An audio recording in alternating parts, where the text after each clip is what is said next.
Europe 1, bonjour.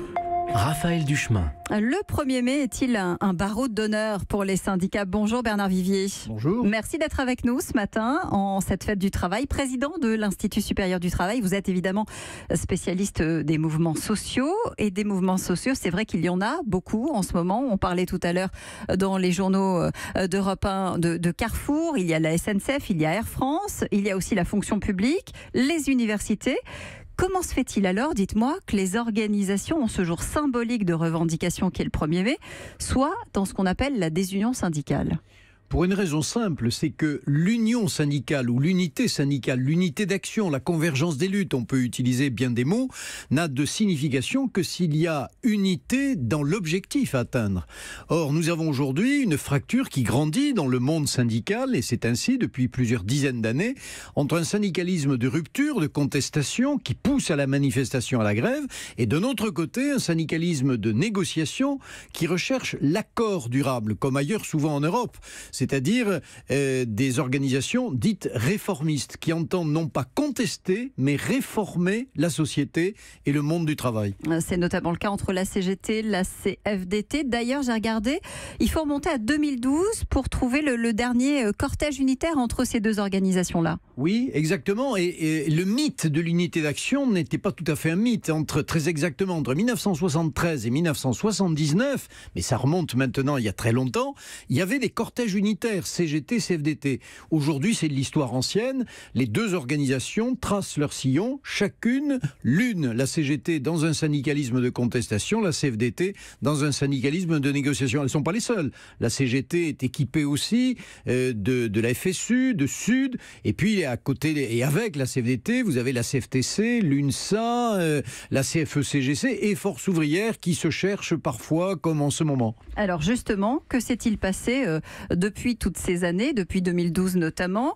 Est-ce que le syndicalisme a perdu du terrain? Est-ce que la caisse de résonance des organisations ne fonctionne plus, à part peut-être à ce qu'on appelle le niveau sectoriel, comme par exemple à la SNCF?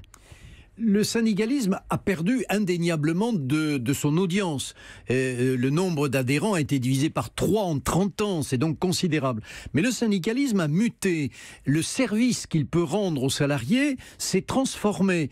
Un chiffre, chaque année, dans les entreprises, entre 34 000 et 36 000 accords sont signés. Alors un accord signé, ça ne fait pas beaucoup de bruit, mais ça protège beaucoup de salariés. Et aujourd'hui, si le syndicalisme est en chute d'adhérents, plus de 93% des salariés bénéficient d'une convention collective. Et puis les choses ont beaucoup changé aussi pour les syndicats depuis la loi de 2008.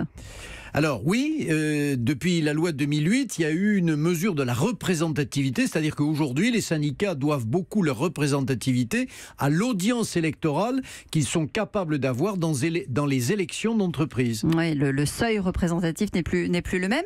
Est-ce que c'est aussi une page qui se tourne avec des hommes? On a vu qu'il y avait des changements de leaders.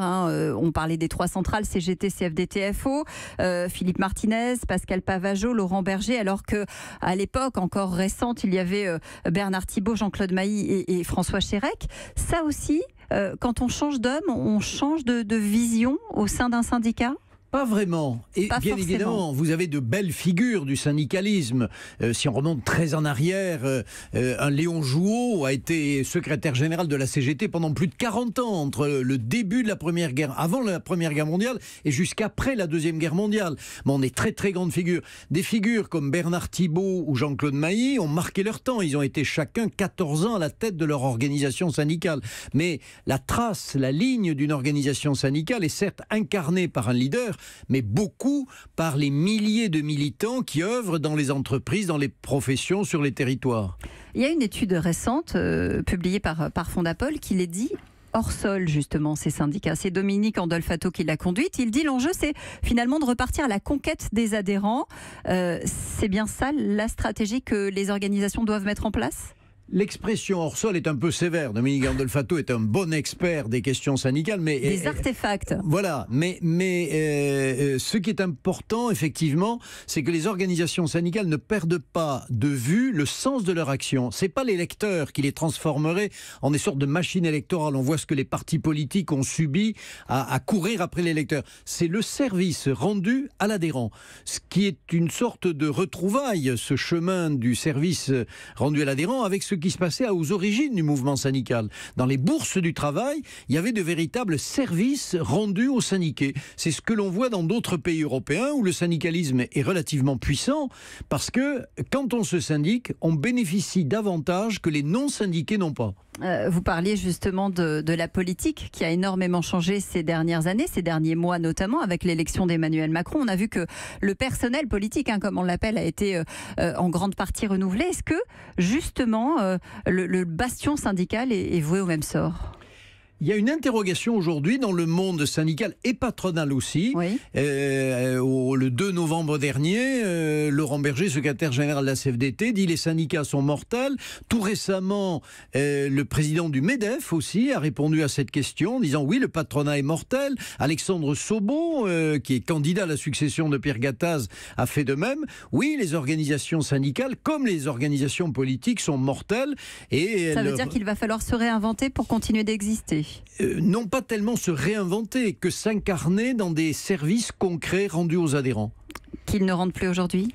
Beaucoup moins, ou plus exactement, des services qu'ils rendent à l'ensemble des salariés, sans distinction d'appartenance ou pas à une organisation syndicale. Merci Bernard Vivier d'avoir été avec nous ce matin sur Europe 1. Europe 1.